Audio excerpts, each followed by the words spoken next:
Good afternoon and welcome. I'm delighted to have people here today to hear this really important, interesting talk that we're going to hear. I'm Paul Pearson. I'm the director of the Berkeley Economy and Society Initiative, which is co-sponsoring this talk along with the Network for a New Political Economy and the Stone Center on Wealth and Income Inequality. And before I introduce our speaker, just one quick note for those of you who are on Zoom that I wanted to remind you that you can submit questions through the Q&A feature on the Zoom site. And if you have any AV trouble and would like assistance, you can send a message in the chat function and we'll try to help you out. So last night, a few 100,000 people in the Bay Area lost power due to high winds. So maybe it's a good day to hear about the clean energy economy and building infrastructure. But the winds of change on economic policy and thinking about the economy have been blowing hard in Washington.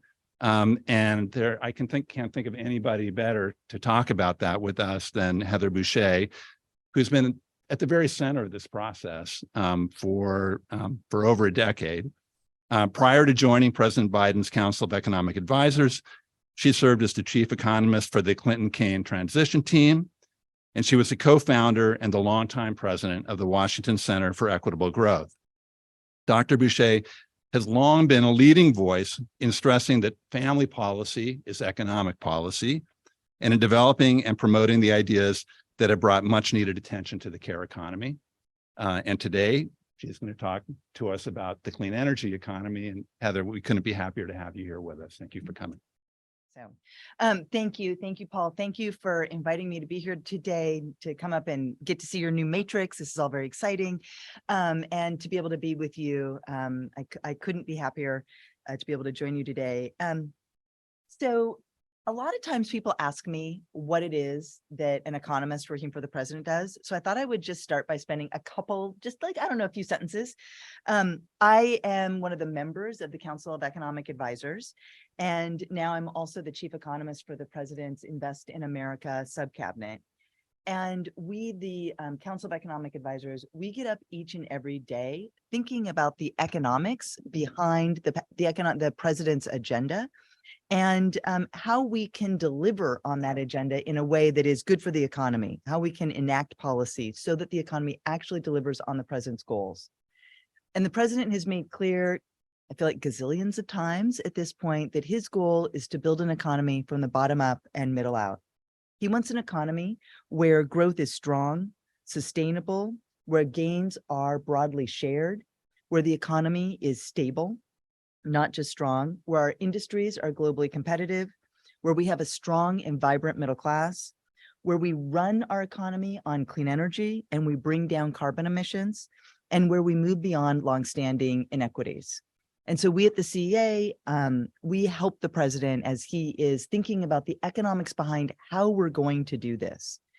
And so today's conversation, what I want to spend the next little bit of time talking to you about is about the president's economic blueprint to reach his goals, what motivated it, what it is, why we believe that the evidence shows us that it'll be effective, and what successes that we're already seeing. So that's my opening slide here. So also, just a warning, this is a new slide deck. So while I feel very comfortable with all the material, I may, if I'm like, oh, wait, which slide is this? Just please do not, no judgments here. I did have a delayed flight because of weather. So when we are here to talk about climate, so all the things. So I want to start with the fact that, the president came into office at the time of both immediate and long simmering crises. It's something he talked about a lot on the campaign. We had the immediate crisis of the global pandemic and the pandemic related recession. And then candidate Biden also saw deeper structural challenges. And there were 4 or 5 of them I want to go through. So the first is that we learned a lot during the pandemic about how brittle our supply chains were, something that I think many of us were not talking about pre-pandemic, but we all learned. And one analyst estimated that during the COVID-19 pandemic, a global semiconductor shortage affected as many as 169 separate industries. And this is a chart that shows the prices related to the contribution of vehicle prices to year-on-year inflation between 2019 and 2023. In 2021, all vehicles contribute about a third of annual core CPI inflation. And of course, semiconductors were a big part of that. There are other things going on in used cars, but in terms of new vehicles, just wanted to sort of connect the dots between the semiconductor crisis and prices people faced. And the US share of modern semiconductor manufacturing capacity has dropped about 25 percentage points since 1990. So we saw that a factory closure somewhere around the world could affect what US consumers could buy, but more importantly, what prices we were paying. The second big challenge that we saw, and I think this also was shown during the pandemic, but we knew that it had been emerging, is greater market concentration and less overall economic competitiveness. According to one estimate, since late 1990s, over 75% of US industries have experienced an increase in concentration levels. This is something that I know economists have been especially focused on. What does this rise in concentration mean? And the president, of course, has been focused on this. We will get to that. The third crisis, the third challenge that the president had identified as a candidate is, of course, the growing issue of climate damages. This is a chart of the number of billion-dollar natural disasters, which have become increasingly common. I feel like, Paul, as you said, I don't have to tell anyone in California, I'm guessing, just how challenging this is. But we know that there's been an increase in the number of billion-dollar disasters, rising from around 5 annually to over 20 in the past 40 years.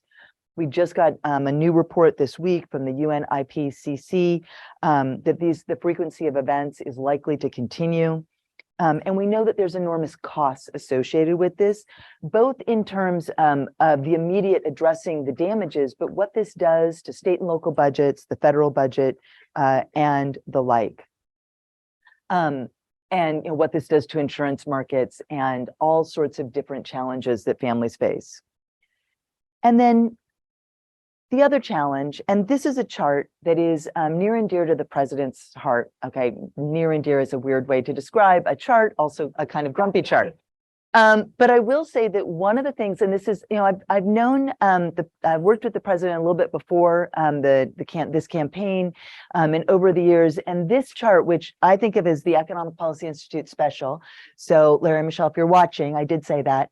But this chart shows the gap between productivity and wages over time. And what it shows is that in the period, in the post-World War II period leading up to the late 1990s, when the economy grew, when productivity grew, workers saw their wages rise commensurate. But then since then, productivity has been growing, and yet workers' wages haven't been rising in lockstep. And that means someone has been gaining, that has been accruing the gains of economic growth, but that has not been going to workers. There are so many slides that I could show you on rising inequality. We could talk about rising wealth concentration. We could talk about rising inequality, looking at deciles. I know that Emmanuel Saez and Gabriel Zuckman were here, and all of that work, and looking at that. We could talk about the decline in economic mobility, but I think this chart is one that particularly speaks to the economic agenda that I'm going to talk about, which is how do we reconnect the dots, reconnect what is happening in our economy to what it means for workers and families, a core goal of the Biden administration and what it means to grow from the bottom up and middle out. So the president came into office and he called for a new course of action. And the first step in this new course of action from day one was to contain the pandemic and get the economy back on track. So in January of 2021, we created, over the 3 months prior to the president's inauguration, jobs were being created to the tune of 60,000 per month, which if you follow the labor market is very small, especially given the big hole we were in terms of the economy. We were still suffering from the widespread pandemic. I did not bring charts on that today because I wanted to focus, keep us moving. I think we all remember how bad that was.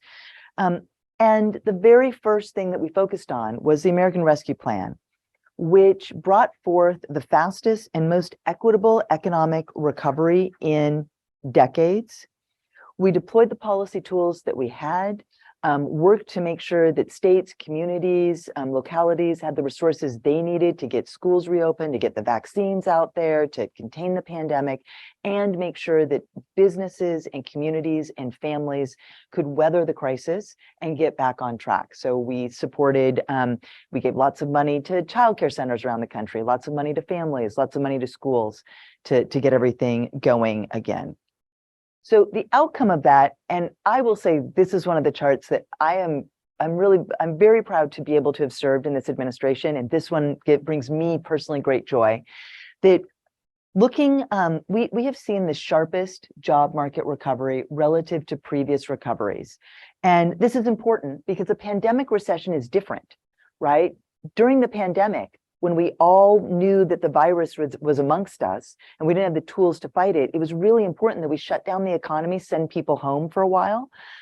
So of course we cut off economic activity, but what we also needed to see is that activity coming back really quickly as soon as things were back up and running again. And this chart shows that we have seen that in terms of jobs. So the dark blue line that goes in a sharp V down and then back up, that's the 2020 recovery.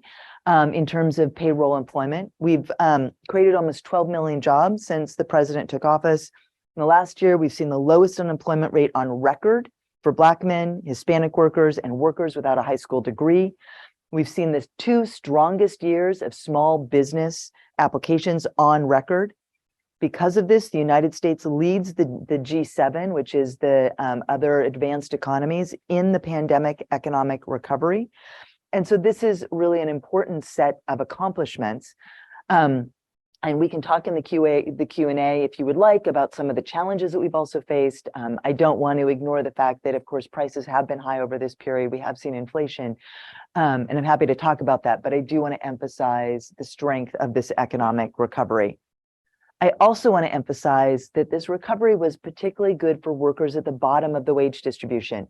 This is a figure that builds on work that I believe it's the Atlanta Fed, apologies if I'm getting it wrong, I can never quite remember which Fed it is, but looking at wage growth by quartile.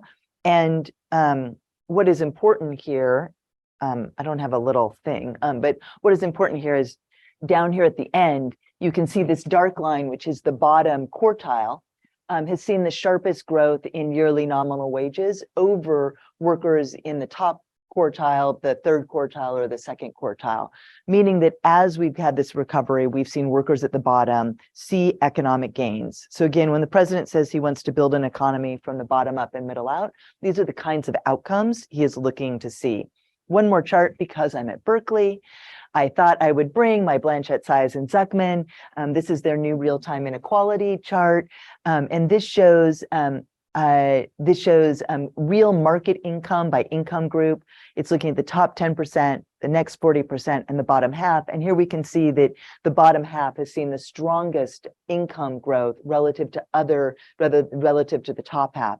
Again, evidence that we've been growing this economy in a way that has been very inclusive, which I think is especially important given how many challenges families have faced in terms of high prices, but also just the challenges of the pandemic on top of that, which we know had severe equity implications in terms of which communities were hit the hardest.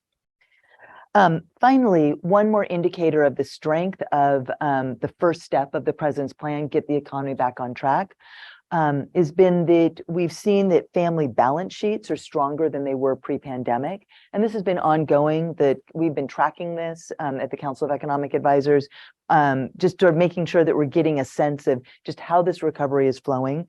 One of the questions that I get asked all the time, especially when I go on television, is, are we in a recession? Are we going to have a recession?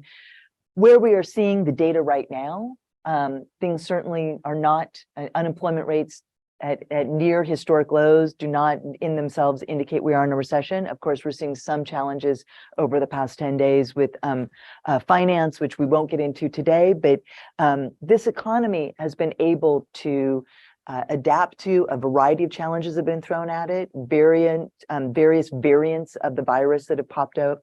We've had the resources to deal with them. Of course, Putin's unprovoked war in the Ukraine, which has upended global energy prices, caused this large spike in energy prices that have been challenging. Those have, in large part, come back down. including gas prices. And we are seeing that there's still some strength in family balance sheets. So all of that bodes well for this recovery so far.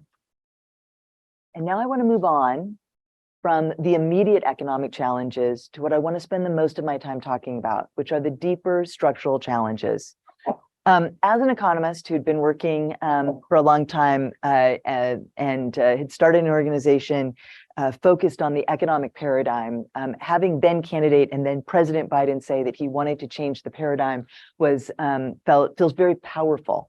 I want to spend a little bit of time talking today about what that means, but what the president meant when he sent that is that he repeatedly has said that recovering from the pandemic recession wasn't good enough. During the campaign in the early years, we talked about the need to build back better.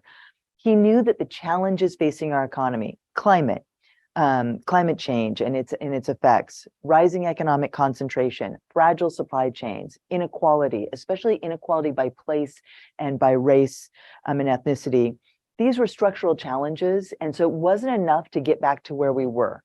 We needed to move, we needed to do better, which was core to the Build Back Better frame. And in August, we laid all of this out in an economic blueprint for what the president is trying to achieve with his economic agenda. And in this blueprint laid out 5 core pillars. And all of this, by the way, can fit on one tweet. So if you're looking for a tweet, you can do this. You have to kind of shorten the words a little bit. But the first is to empower workers, to make sure that workers benefit from the economic recovery.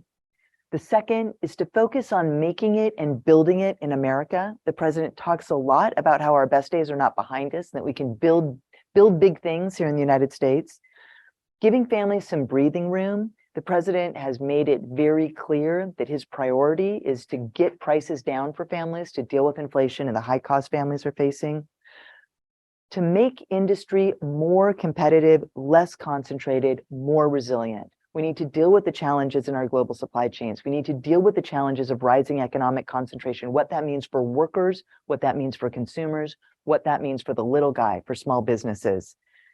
And we need to make sure that we are rewarding work and not wealth. I said that wrong. We are I'm tired, so it's like a little slip there. Rewarding work, not wealth. The president has made very clear from day one, and is also clear in the budget that he just released a couple of weeks ago, that under his watch, he will not raise taxes on anyone making less than $400,000.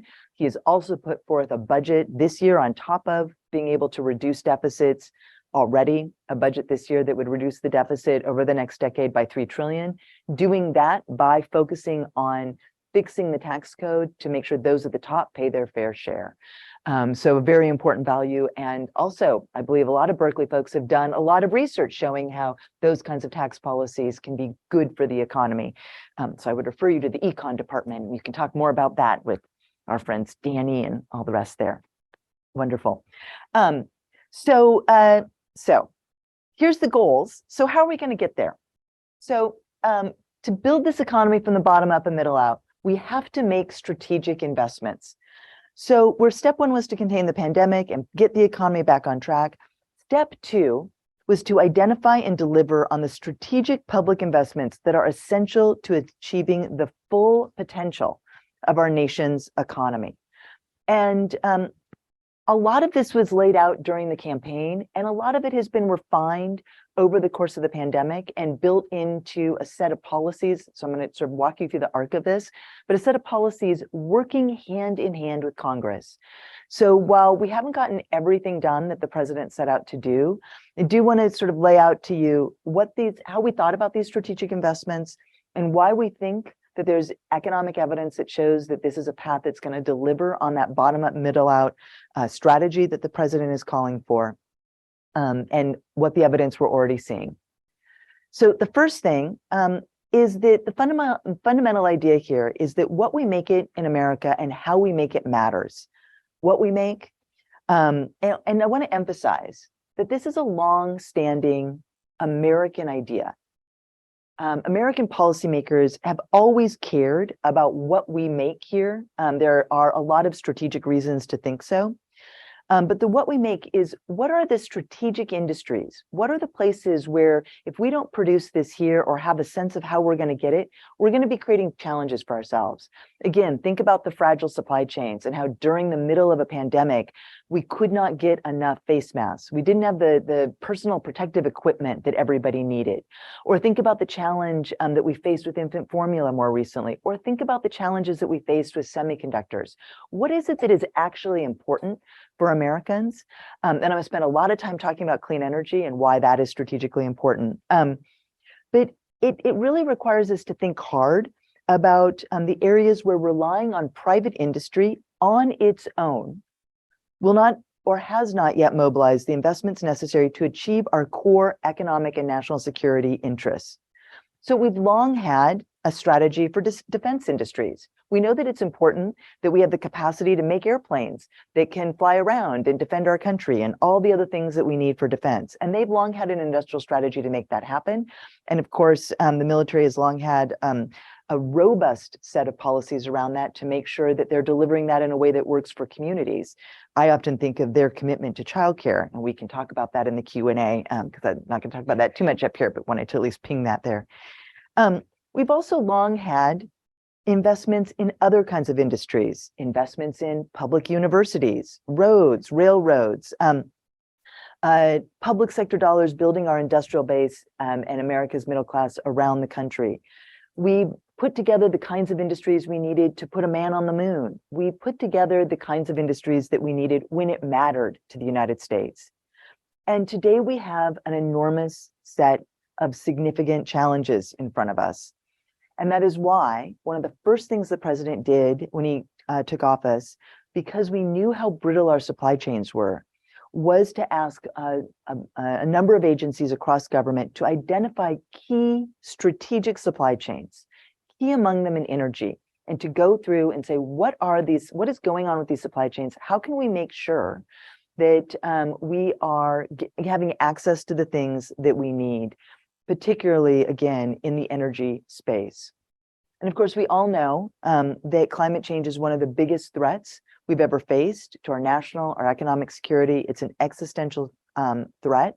And that is why a series of pieces of legislation, the Bipartisan Infrastructure Law, the CHIPS and Science Act, and the Inflation Reduction Act, are targeted to make the necessary investments in these most critical technologies, identifying where along the innovation to commercialization pipeline new investments are needed and how we can spur that.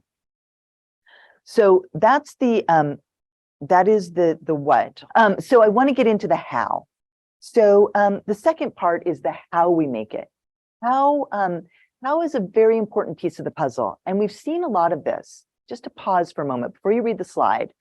And I'll get to this in a moment as well, but a couple weeks ago, the Department of Commerce released a notice of funding opportunity for entities that want to apply for money to build a semiconductor factory, or they call them fabs. I guess they're fabulous. It's a new word I've had to learn. They're fabs, right? These semiconductor fabrication plants. We released this, and in it were a series of steps that weren't just about making these tiny little semiconductors, but about how we make it. And it was very interesting to watch the national debate about whether or not how matters. So I'm going to come back to that in a moment, but I want to just put that in the back of our minds as we're thinking about what we mean by how. If we're going to use taxpayer dollars to invest in strategic industries where the private sector is not already making those investments, how we do it is going to matter. In my window, in my office at the Council of Economic Advisors, I can see, can kind of see down the mall a little bit. And I'm often reminded that there's a whole bunch of agencies that the federal government has set up to deal with a variety of economic and social issues. We have an environmental protection agency. So we need to make sure that when we are inducing new capital, new private capital, that we are not adding to, I think, which one is this? Number 4, that we are not adding to environmental damage, right? If we are allowing these new investments that we're making to add to the problems that we're creating for this agency down the line, we wouldn't be making good investments. We have to think about that from the get-go. So the how we make it means using public investment in the public interest, spurring private investment in innovation, shaping the market to make sure it works for American workers families, and communities, as well as our national security and economic competitiveness. It means using or developing the policy tools to facilitate these investments. And so these are the 5 core pillars that we've been talking about a lot inside the administration. So first is that we are working to crowd in private investment by spending government dollars strategically. That is the focus of particularly the Inflation Reduction Act and the CHIPS and Science Act, which is we're going to put a lot of federal dollars out there and encourage private market to crowd in those dollars. And we know that that is an important place to start. Second is that we need to make sure that we are shaping markets in a pro-competitive way. One of the things that we did early on in the administration that the president did in, I believe it was May of 2021, was a executive order that put in place a whole of government effort around market structure and competition. In that executive order, there were 72 specific actions that he was directing agencies to take to be more competitive, to make sure that they were not fostering economic concentration across industries as they were doing other things, right? So we've often thought of market structure as just this thing over there that the Federal Trade Commission or the Department of Justice deals with. And we've said, no, this is everybody's problem. If you're doing a reg, if you're spending money, a regulation, if you're spending money, you have to think about how we as policymakers are shaping markets. So as we are making these investments in strategic industries, the how are we shaping markets is of utmost importance. Promote macroeconomic stability. So we want to make sure that we are not adding to macroeconomic instability as we are doing this. I'll get to this in a moment, but one thing that we have been working on at the Council of Economic Advisors with the Office of Management and Budget is how do we integrate climate change and transition risk and opportunity into our macroeconomic forecasting. So a little bit separate, but as we're thinking about these investments that we're making, we have to think about what the macroeconomic implications may be. And then number 5, mitigate, I already mentioned that one, and then making sure that we are creating good jobs. We need to make sure that we are always thinking about the kinds of jobs that we're creating. Again, I think about the Department of Labor, where you have a division of occupational health and safety. You have a wage and hour division who are enforcing the nation's labor laws and making sure that we are doing our part to have good outcomes for workers. And so as we are making these investments, are we taking all that into account and focusing on the good jobs that the president wants to see? So, and I know that this is a challenging issue for some, but the president has also been very clear that it's not just what we invest in and how we do, but where. That it is important that some things are made here in the United States.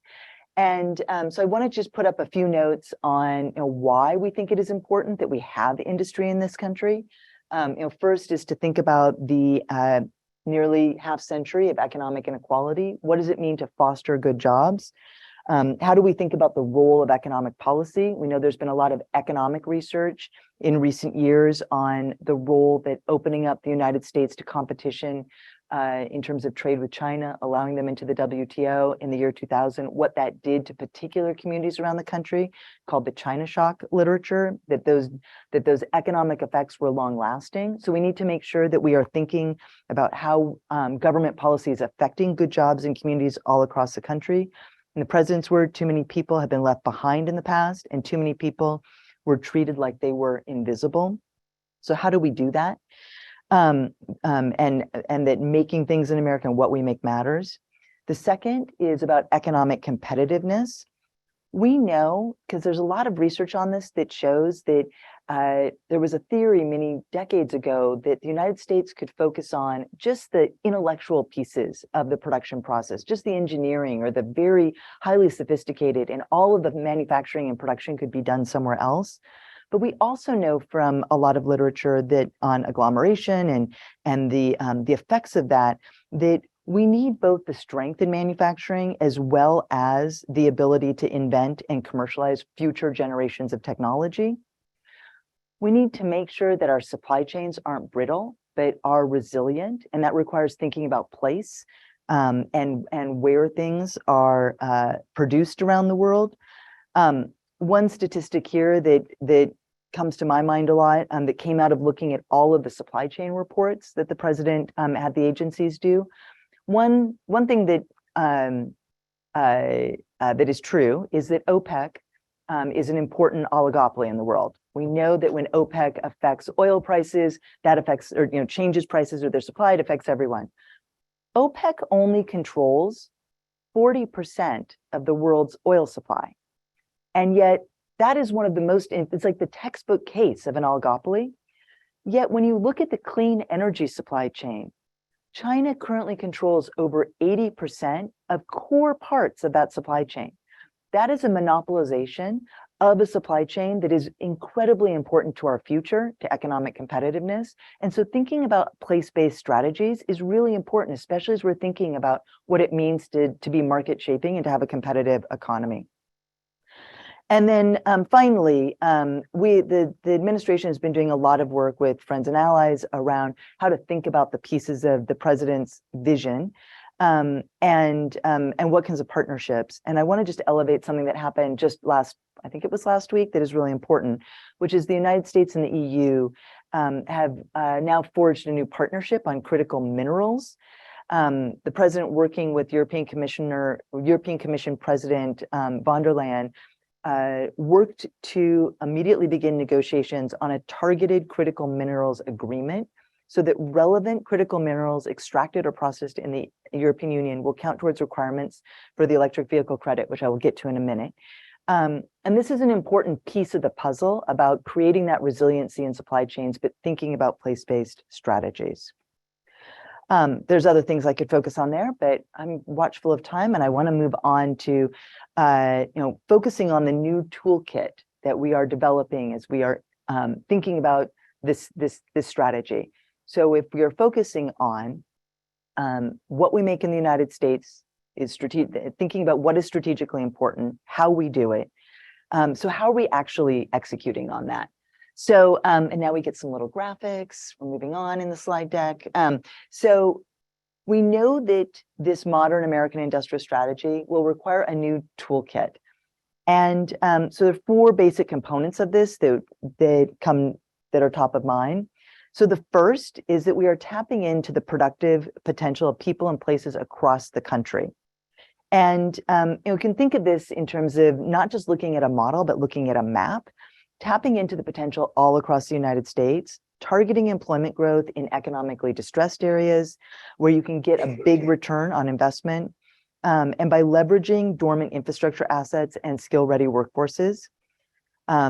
Also focused on supercharging innovation by triggering these agglomeration benefits in new research and development hubs. So that's the first one. Second, a second tool in our toolbook is to provide long-term incentives to encourage the private sector to invest at massive scale. So a big part of what the administration is doing, and I'll show you some visuals on this in a second, is creating that demand signal. Here is where we're going, especially on clean energy. Sending that strong demand signal coupled with regulations that give investors certainty of where we're headed, to spur those mature technologies to deploy more quickly and pull innovation into the market faster. And our goal is for this to reduce prices for families and create high quality jobs for workers.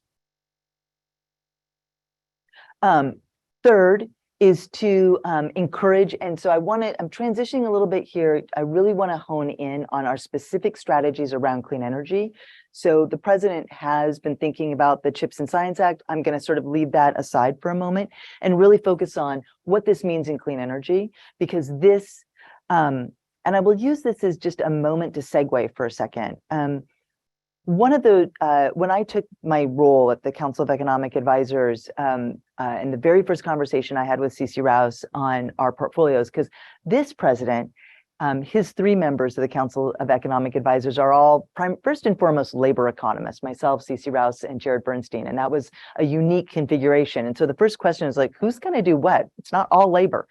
But my first conversation with Chair Rouse was that I wanted the climate portfolio for this reason, which is that if you look out over the next 10 to 50 years, and you care about where jobs are going to be created in the United States, thinking about our movement to clean energy is, seems to me, probably the most important industrial question, because this is the industry that's going to be leading the future, right? We are all on a race to save the planet as quickly as we can. And there's a lot of things that we need to invent, produce at scale, and export and import and produce all around the world.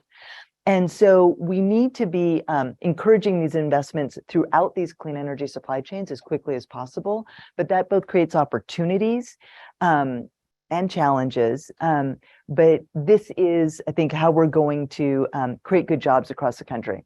So that was just a little bit of a segue there. But back to the slide here. This last bullet, I think, is incredibly important as we're thinking about our toolkit. We've been focused on facilitating a government-enabled, private sector-led economy. What can we do so that government is shaping the market in the direction that we want it to go?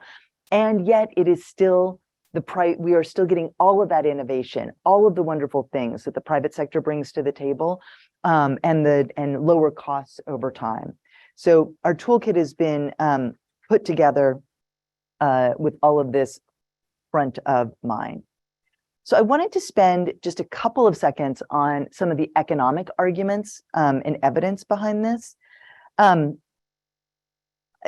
I think about this agenda that we have been putting together in the Biden administration, I have often thought about, and I don't have in my notes here exactly where he said it, but Danny Roderick has called this kind of theory of the case productivism, which is a reorientation toward an economic policy framework that's rooted in production, work, and localism instead of finance, consumerism, and globalism.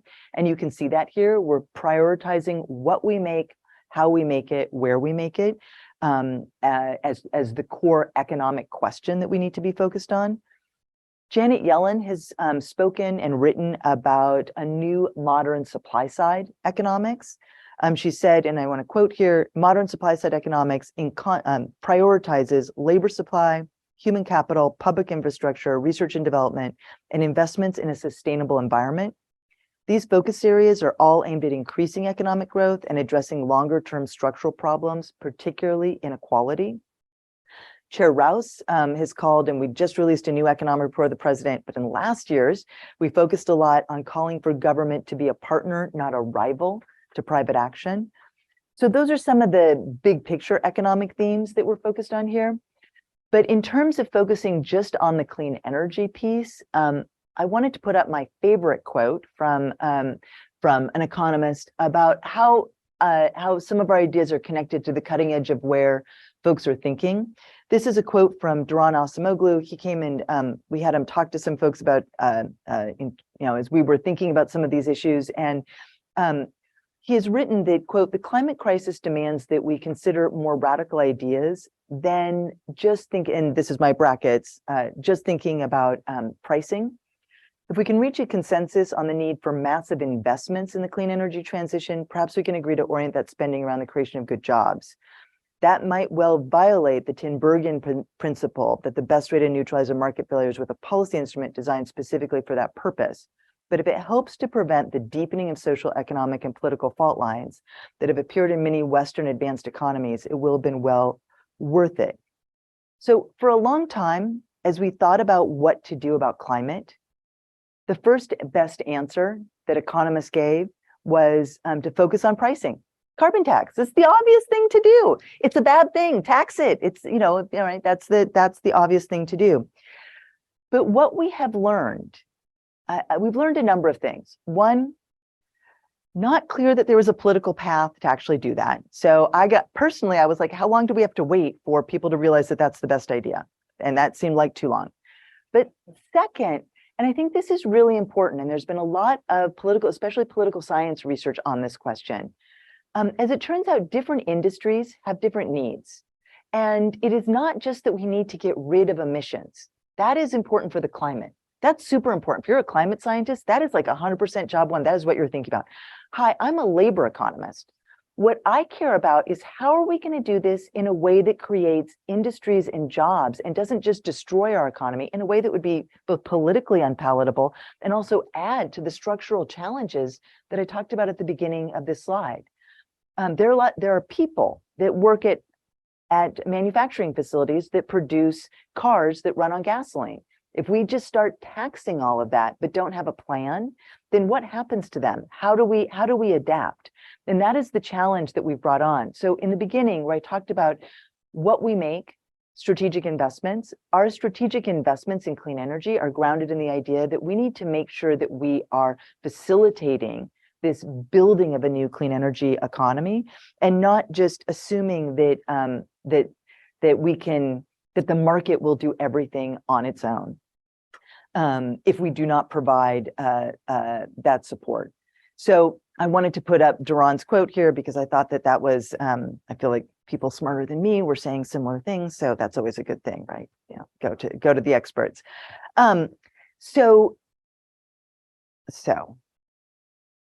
Okay. So as we've thought through, I think the other thing I just wanted to note on the economics of this. So one of the challenges, if you're an economist or an economist akin audience member, one of the challenges with doing the kinds of industrial strategy that we are involved in is whether or not you feel that we are just picking in winners and losers. Oh my goodness, this is so inefficient. Even if you think that a carbon tax was maybe not politically palatable, or maybe even if you thought that there were other policies. So I wanted to just spend a couple of moments on noting that so much of what we have focused on are building the kind of productivity enhancing infrastructure that we need to be building, as well as solving specific market failures. But as we've thought about these market failures, we've thought about them broadly. And I think that's an important piece of the puzzle. In 2021, early on in the administration, the Council of Economic Advisors, we put out a paper called Innovation, Investment, and Inclusion, Accelerating the Clean Energy Transition and Creating Good Jobs. And there we laid out the series of market failures that we saw in this energy transition. And of course, there is the negative externality of emissions, but there are also a number of classic market failures. One that we've spent a lot of time on in the administration is thinking about coordination problems. So think of the challenge with electric vehicles, right? Very difficult to think, I'm going to go out and buy an electric vehicle if there isn't a network available for you to charge that vehicle, right? Or if there is a network, but it doesn't use your charger because there's been a private actor who's been trying to monopolize it and not sharing those chargers with everybody. So those are the classic kinds of problems where we believe that government can play a role helping to set standards, but also to solve those chicken and egg problems. Which comes first, the charging network or the electric vehicles? So we said, yes, let's do both. So in our policies, we have both spent $7.5 billion on a nationwide charging network, as well as supported the development of electric vehicles. But I think I want to just elevate that many of the ways that we've targeted the specifics of our industrial strategy are grounded in strong economic principles, trying to solve these classic problems of externalities, coordination failures, various sets of market structure questions. So now I'm going to just take a few more minutes to go through some specifics. Hold on here. And then I want to get to questions of what we're actually doing. So this is the theory of the case. And now I want to get to the legislation, which is the core pieces of the toolkit that we put in place.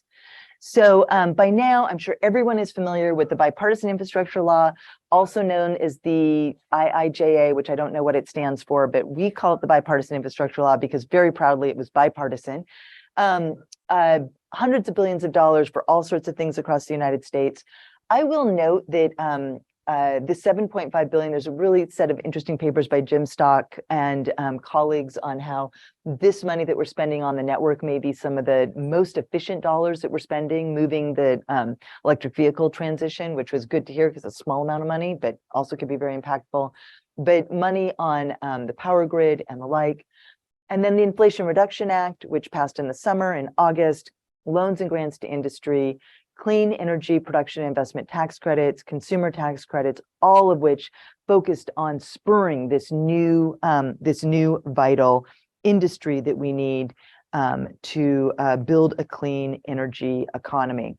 Now, there's a lot of details in all of this, and I'm going to put up a very difficult slide for you to read. Oh, no, I'm not. Wait, hold on. Wait, wait a minute. My notes. Okay, we're going to just skip this one. There we go. We're just going to go great to the difficult slide to read.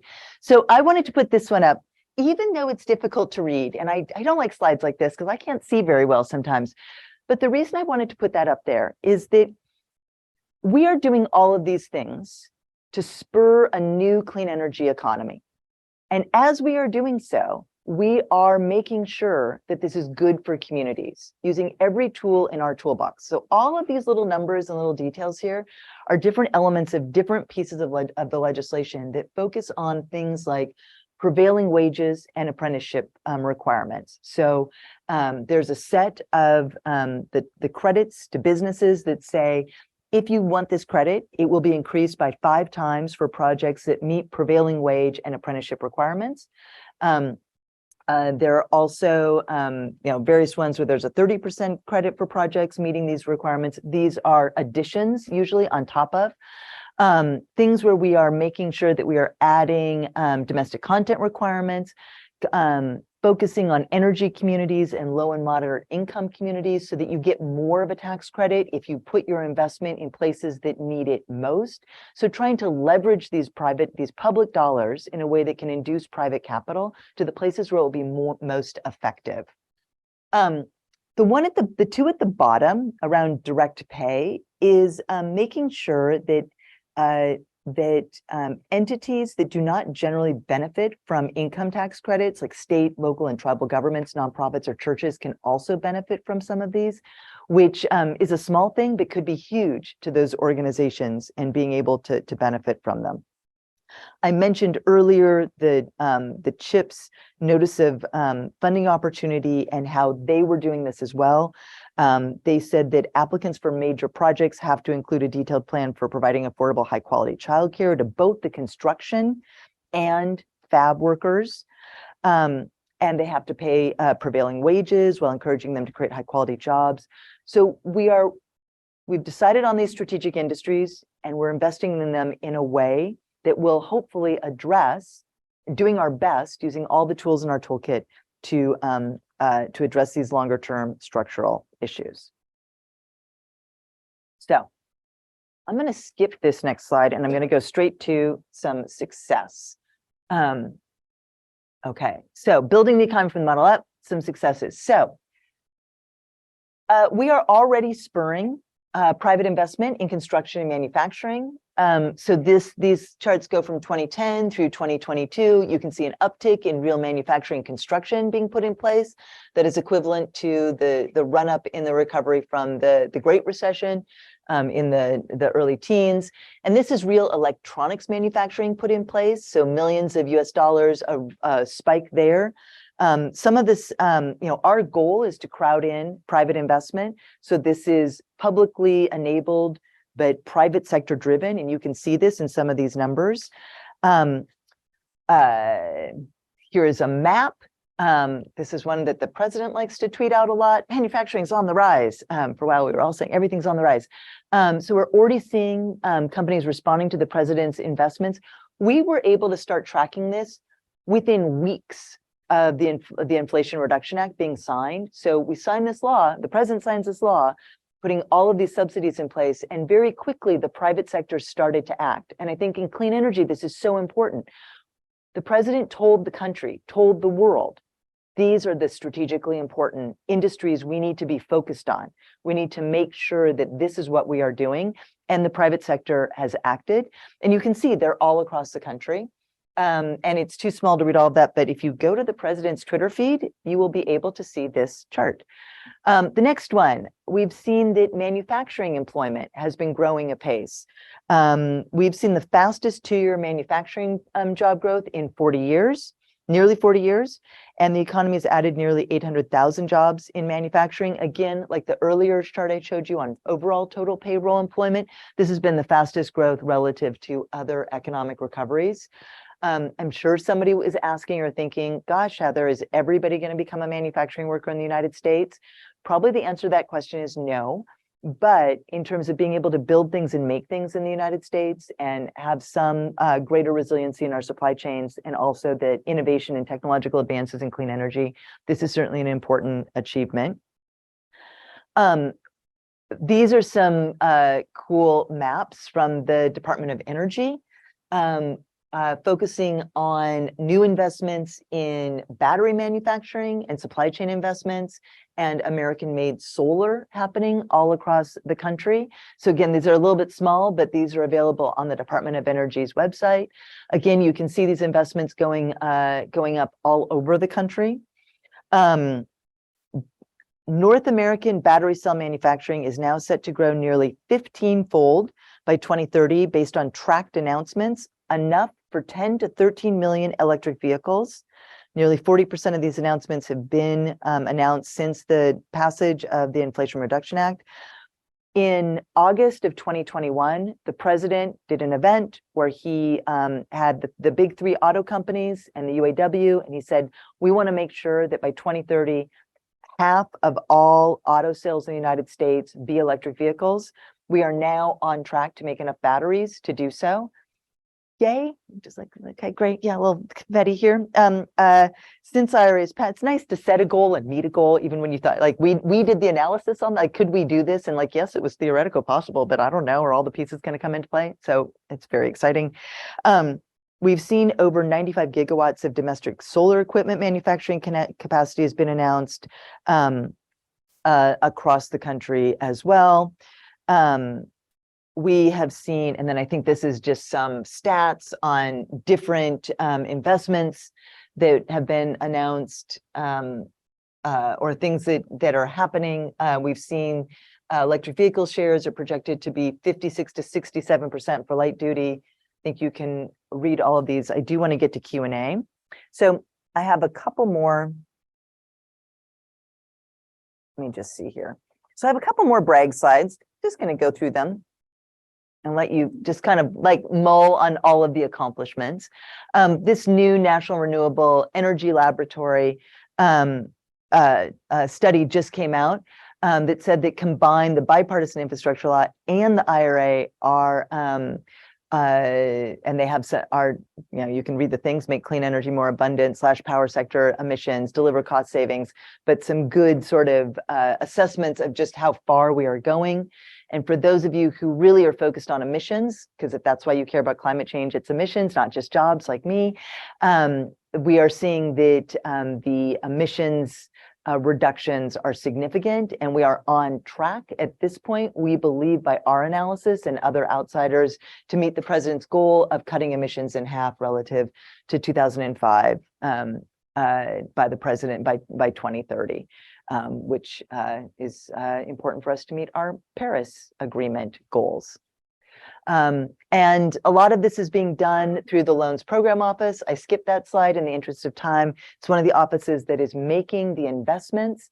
They are giving loans to companies, cutting-edge companies across the country to help spur this clean energy transition. So this is an assessment of how much money has gone out as of February 2023. They do a monthly assessment. Again, this is on the webpage, but just to show how much is going out. And this is where their applications and activities are. So with that, I'm going to stop because I wanted to stop 5 minutes ago, but I have too many slides because I'm just too excited to tell you about all the things we've accomplished. Just to just end, I think what is important here is that the president came into office understanding that there were a series of economic challenges, an immediate crisis, long-term structural issues. He said we needed to build back better. We needed to build an economy from the bottom up and middle out. The core way that, in his view, we needed to do that was to change our thinking from just assuming that if we just sort of let our hands go and let markets do whatever they wanted, everything would be okay, and focus on the strategic places where government could really make a difference, and making sure that we do that in a way that benefits people and communities all across the country. That is the core economics behind this. And economics, because I'm here at the Matrix, that has been informed by lots of social science researchers, not just economists. And I think we are already, as I've shown, there's a lot of evidence that this kind of approach can show good, strong results. With that, I will stop. Thank you. So we've got some questions online, but I always think that we should start by rewarding people who have made the trek here. So Eva can walk around, and if you raise your hand, we'll get some questions. I'm going to start with a softball question. Can you tell me who you are? Yeah, I'm Larry McGinn. I teach at the Goldman School, Public Hi. Policy here on campus. So I'm curious about the structure of the president's, and I'm going to try to say this right, the Invest in America cabinet. Oh, So yeah. who's in it? How's it structured? What is your role? And are there specific goals that cabinet has set? I'm going to cheat because I have a note on who's in it right here. And I have so the Invest in America cabinet was announced. The president gave a major economic speech on January 26th. And in it, he said that he was forming this new cabinet. It was about the same time that Ron Klain got his well-deserved time away from the White House, and Jeff Zients took on as chief of staff. And there was a lot of discussion about really moving fully into implementation, although of course we were doing that before. The subcabinet includes the Department of Commerce, Department of Labor, Department of Transportation, the Treasury, the Department of Energy, and Health and Human Services. And the purpose is to focus on implementing the variety of pieces of legislation that the president has put into place. So one of the wonderful things about a democracy is that you don't always know how things are going to end up. So the president was able to get the bipartisan infrastructure laws passed earlier than the other pieces of his agenda. So of course, when that happened, he brought in Mitch Landrieu to head up the implementation of the bipartisan infrastructure law. He'd also earlier brought in Gene Sperling to head up the implementation of the American Rescue Plan. But then once the Inflation Reduction Act and the CHIPS and Science Act were passed, wanted to really make sure that everybody is focused on executing on all of these together, because the American people don't see specific pieces of legislation. They see the outcomes they want to see in the world, and these are a package. So that you need the infrastructure, you need the power grids, you need the EV charging stations to go with the investments that are happening in the other pieces of legislation. So that's what the subcabinet is focused on. I'm the chief economist. Never know what a chief economist does. I think my job is to help people, help the community understand what the economics of this are, and how we can do this in a way that will have the desired economic outcomes. Thanks. That was a great little.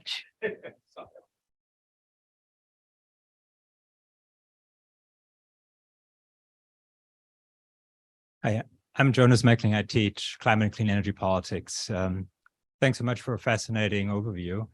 I have questions about the government's ability to make and manage these investments. The first one is around bureaucratic capacity. It takes a lot of government officials to make these investments. We've seen changes to the Department of Energy, for instance, the Office of Infrastructure.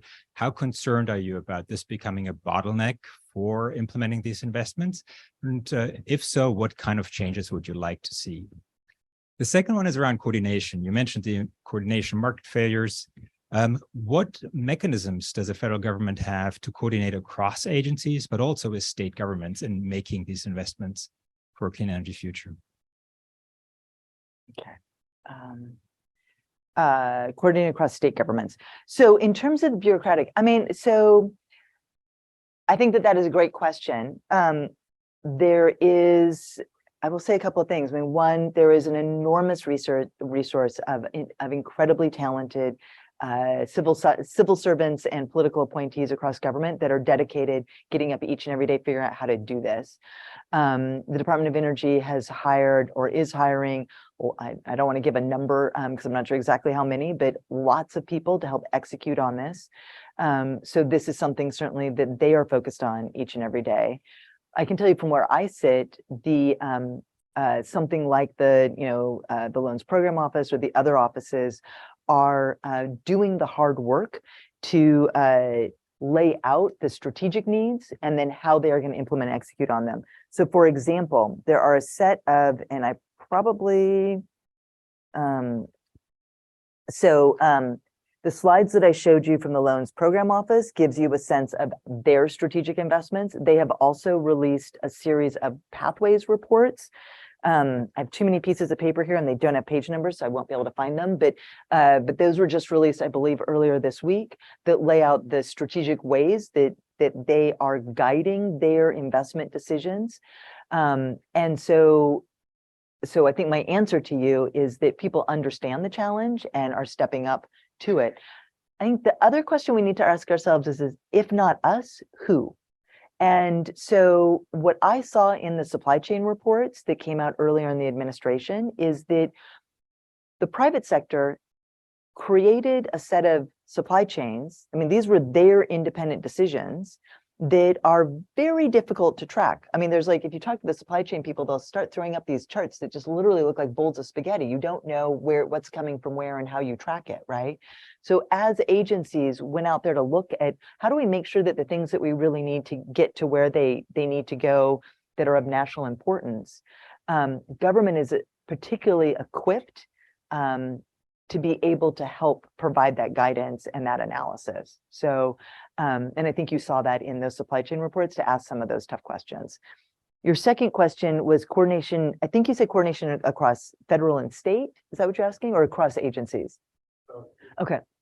So, well, I think that the Invest for America subcabinet is emblematic of the kinds of coordination. There's a daily coordination across agencies, but I think when the president put that forward, he wanted to make sure that at the highest level there was that connective tissue to make sure that, as one of my colleagues says, who works on industrial organization, she'll look at these things. She's like, there's a lot of steel in all of these. Are all the right people across agencies talking to each other about how we're making sure that we are producing that clean steel? We've got the deal, the green steel deal with Europe that we are still talking about, the steel and aluminum. Like, are we thinking about all these pieces and how that's fitting into everyone's plans?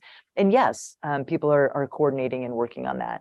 I will say in some ways, the pandemic, challenging as it was, my experience in government is that because Zoom is so easy, I'm on a video call with someone from an agency multiple times a day, and I'm at the CA. I'm not even at the NEC, or I'm not on one of the policy councils. I mean, so there's a lot of connective work happening across those teams. Thanks.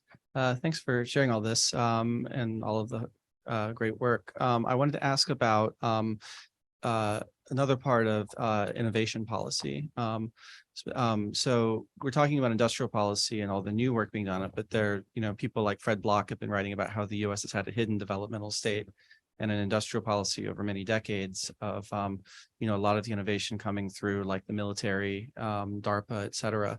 And then the model typically is that those inventions are provided open source, free. The government doesn't retain any intellectual property rights, and then they get taken up by people in Silicon Valley and elsewhere, and then often wind up privatizing a lot of profits. And I was wondering if there are parts of this that address some of that issue, and maybe I know that like one of the people who's advocating for this now is Mariana Mazzucato, for instance, the idea that the government should retain some kind of a residual right to participate in some of the upside. And so I just wanted to see if there's anything to say about that. Thanks. That is a great question. I do not want to misspeak, so I may have to, let me pause on that question because I don't have the notes that I am looking for. I mean, I think that is a great question. One thing I wanted to note is that and I think this is where the administration is really pushing into new areas. I think that, so there's a lot of economists will be the first one to tell you that things that government should invest in are research and development, like the early stage research, right? The science bit of it. I think that one of the challenges that we have both identified and are trying to fix right now is that's super important. Yes, we should do that. And especially in clean energy, given the urgency, but also in some other sectors. And in semiconductors is certainly one of them. There is a role for government not just on the pure research side, but on the getting to commercialization side. And so that brings up new issues, which you're getting at, right? If it's science, if it's research that anyone can benefit, okay. But once you're getting into how is it that you're going to help a particular firm move faster to create clean energy vehicles, or how are you going to help a particular firm make the kind of green hydrogen that we want? How do you think about some of those? So I think these are questions. They're great questions to ask. I would want to consult. I don't have my notes that I would want to give one of the specific answers, but I'm happy to follow up with you on that. And then there's a question. There's questions here. Steve Vogel, political science and political economy. In terms of supply chain resilience, I just would love to get your thoughts on how we wrap our heads around what makes a sector or a technology more or less strategic. As you suggested, the definition of strategic used to be strategic in a military sense. And obviously you're thinking about something much more expansive. So if we're replacing that definition, then kind of what do we replace it with? Are there principles or modes of analysis that can help us think through, like what needs to be made here versus what doesn't? Yeah, that is the question, Stephen. I mean, that is literally the question. I've spent a lot of time mulling on that and knowing that is like, where does it end, right? Where does it end? What do we think is important? I think, especially myself, I saw that over the pandemic when it started to feel like everything was on government, right? It was, we were going to save Christmas the first year, right? Because we're making sure that things got to market, and that there was a little bit like, where's the responsibility? But I think that gets to the thing that is so important, which is that in a crisis, people turn to government, right? So part of my answer back to you is that's actually the question we need to be thinking about right now. We started off with Paul talking about last night's weather. Extreme weather is happening all across the country, all across the world. We know that we are living in a time that is more uncertain, more volatile, potentially more chaotic than humans have faced before because of the nature of climate change and the damages. And we know that things like the pandemic, or at least I'm not a real scientist, economist here, but I understand from people that study viruses is that these things may become more common as we have, as we have climate change. So I think a question that we need to ask now that might be different than in 1952 or 1972 or 1982 is, how do we as societies make this transition to build clean energy economies and make that as smooth, as easy as possible? And that feels to me like, and then that is certainly where this administration has come down, but I think that there's a good, there's a deeper set of answers, one that all of you that, are here at Berkeley, I mean, this is the conversation we need to have, but, and I will segue into something that I did not talk about up here, but I've become a little like as I mentioned, we have been working on incorporating climate risk and transition risk and opportunity into our macroeconomic forecasting. One of the things that I've learned through this work is that our energy models, our climate models, you climate people, they assume a transition. Most of these models use carbon pricing to say, here today we use fossil fuels, tomorrow we're going to do something different, it's going to be awesome, but we're going to get from here to there by assuming a price transition. But all of this stuff in the middle, literally everything that I just spent the last almost hour talking about, that is messy and complicated. And so your question, where does it end? What industries are strategic? Well, it seems to me that the most important thing is that we build this clean energy economy as quickly as possible and as smoothly as possible, and we get all the private capital to help us do it, and we make sure that it delivers for communities. That seems like the metric. That seems like where we need to start. I'll stop there. Pontificating. You had no. Thanks. Hi, Heather Havman, sociology and I just wanted to hospital call somebody business. Heather. The other Heather. Yeah. Yes. So I want to thank you first of all for the childcare provision in the CHIPS and Science Act, because I know that matters to you and it matters to many working parents. But I also want to ask you about how we're dealing, or the government plans on dealing with not just in bringing business in, but also dealing with resistance from existing business, right? Because there's always going to be a sense of winning and losing in this world. I mean, it's been heartening that the automobile industry was like, oh, no, raising emission standards is actually good for us. When the former guy's administration was pushing back on that. But there's also been pushback on all sorts of anti-green economy stuff from existing industries like coal and natural gas and oil. So how do we make that, shift them to make them part of the solution rather than part of a continuing problem? I think it's a great question. I will a couple of answers. The first one is that our basic tactic is throw money at let's focus on making this palatable. So let's throw money at this challenge rather than, I mean, again, the Economist preferred method here was a pricing mechanism. Let's make it harder to do. Let's make something more expensive. So then people will say, okay, well, let's do this other thing. Let's actually make that easier. And then let's figure out how to make this hard thing go away.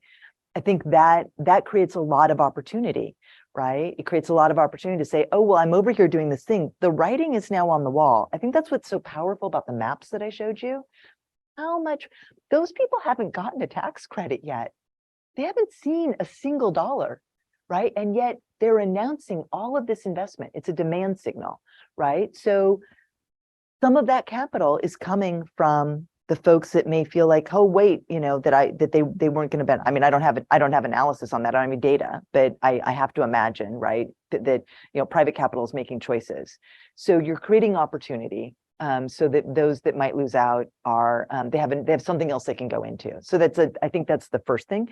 Any economist will say, oh, maybe that's not so efficient. I don't know. Seems like let's just get it done, right? I think that's kind of we have to focus on that's what's most efficient is getting it done. I think that's the first thing. The second thing is that the administration has been focused like a laser on making sure that communities left behind aren't left behind. So one of the first things that he did was set up the Energy Communities Task Force, which has been working around the country to focus on energy communities. What do they need? How do we support them through this transition? How do we make sure that resources are going there? The slide I showed you, that all those little details, making sure that investments go to disadvantaged communities so that those communities aren't left behind, so that those potential entrepreneurs can get access to this money and credit. So I think there's also a question of who's been left behind for 50 years and what do they want? So I think that's also, and then I think, so yesterday, what is today, Wednesday? So either Tuesday or Monday, time is just, it's a concept. The president vetoed the ESG rule, sort of saying that, hey, environmental and among other things matters in our investments. And that, again, those are those signals that we think that as investors are looking to make decisions, they should be taking these into account. So continuing to push back on the narrative that you can't make money doing this, I think is an important piece of the puzzle. That was a little bit, I spent the morning at a conference over at the Haas building on climate finance, listening to people talk about how there is so much need for investment. There's so much money to be made that it's a little bit like there's no reason for anyone to be left behind. The other thing I will note is that the thing about transitioning to clean energy away from fossil fuels is that there's a lot more stuff to build. So again, there's a lot of money to be made building the things that we need, building the solar panels, the wind turbines, all of the things, rather than just the person who happens to own the plot of land where the natural resource is. So there's a lot of opportunity there as well. So I think focus on the positive. That's all I got. Thank you. I'm Dennis Best. I'm a doctoral student here at Berkeley in the Energy and Resources Group, and also a graduate affiliate in the Latin American Center for Latin American Studies. I have a question regarding coordination broadly and the mechanisms for coordination, going back to the maps that you showed, and then also the questions about local content. As we know, coming from the perspective of California, our industries are heavily dependent on labor migration and heavily dependent on the interdependencies historically in North America, and particularly at the US-Mexican border. I would like to understand a little bit more about the questions about, I attended in 2018 a EPRI and IEA discussion about capacity market trading on the energy side. And then we think about the industrialization that requires that energy capacity. So I would like to ask you about the mechanisms for coordination to deal with some of those questions about local content and as they relate to questions about migration flows across the maps that you showed. So, so I understood the words. I didn't quite understand the question. Apologies. So the coordination question, you'd said we have a bunch of bureaucratic forces working within questions of coordination as one of the things. So as we talk about the 10% local content clauses that you showed and other questions about local content, I'm interested to understand what is the scope of thinking about that in North American context, and then what are the mechanisms that are established or that would be developed to deal with those questions about local content. So those are in process. So the Treasury is working on the tax. So a lot of those are through the tax code. So the Treasury Department is working through the rules on how to define all of that and work through those challenges. What the president has made clear is that, and what the Senate has made clear in the law that they passed, is that domestic content matters. Of course, we have trade deals with countries, and some of these definitions are being worked out as we speak. But making sure that the United States has the capacity to produce here is a core part of the president's agenda. I don't know that got at your full question, but I'm happy to talk to you. So we're almost out of time. We've got a bunch of online questions, but we're not going to get to most of them, I'm afraid. But there's one here that I thought might be a good place to end, pulling you a little bit out from the specifics of your talk, but I think really appropriate for this audience. Could you comment on how you've seen economist ideas about what is economically possible in the U.S. evolve and filter through the bureaucracy, and how these have shifted between the Obama and the current administration? Oh, that's a big question.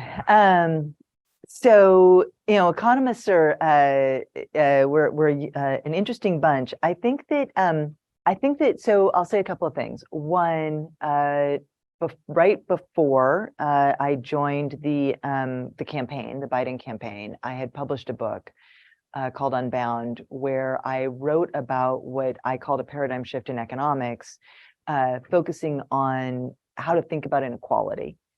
But through that work that we did at the center that I ran and the research that I did for the book, seeing that there was a lot of work in economics questioning some of the simple assumptions around the equity efficiency trade-off, and new data, new methods were allowing us to ask new and different questions. And I think you see that in the policy world. I think you see that in the transition between what happened during the Obama administration and what happened here. I also think you see a difference in the political landscape in which we're working. In the Obama administration, there was that whole discussion around how big the recovery should be. It was capped below $1 trillion. They did all this. It was a very, very slow jobs recovery, and that was, of course, influenced by the economic advice that the president got, but also the political reality. This president did not want to make that mistake, but also there was a lot of economic evidence that showed, hey, we could make these investments in people and communities, and we could see outcomes. Now, and thank you, nobody, for asking me about inflation, but that, of course, was one of the challenges that we've been dealing with. But it's not just been us; it's been global. You cannot pin all of that on the money that we spent through the American Recovery, the American Rescue Plan, given the fact that it wasn't just us that has experienced that, even though it is certainly a piece of the puzzle. So I think that the political economy in which economics is functioning is both different politically, but also within the profession, and the willingness to take on the real world challenges, I think, is what the hallmark of the colleagues that I see in the administration. We have a number of things that we need to move on. We need to move on them on them quickly, and we need to make sure that we are doing the best that we can given the tools we have, not just what the best might be in a textbook chart. I don't want to say that other people made decisions that way, but that is certainly not the way we're making decisions. Great. Okay. But before we finish, I want to just make sure that I thank the amazing Matrix staff, Eva and Chuck in particular, for putting this event together. Thank you all for coming rather than darting off for spring break. And most of all, Heather, thank you so much for sharing your time with us and sharing your ideas and your work. Thank you.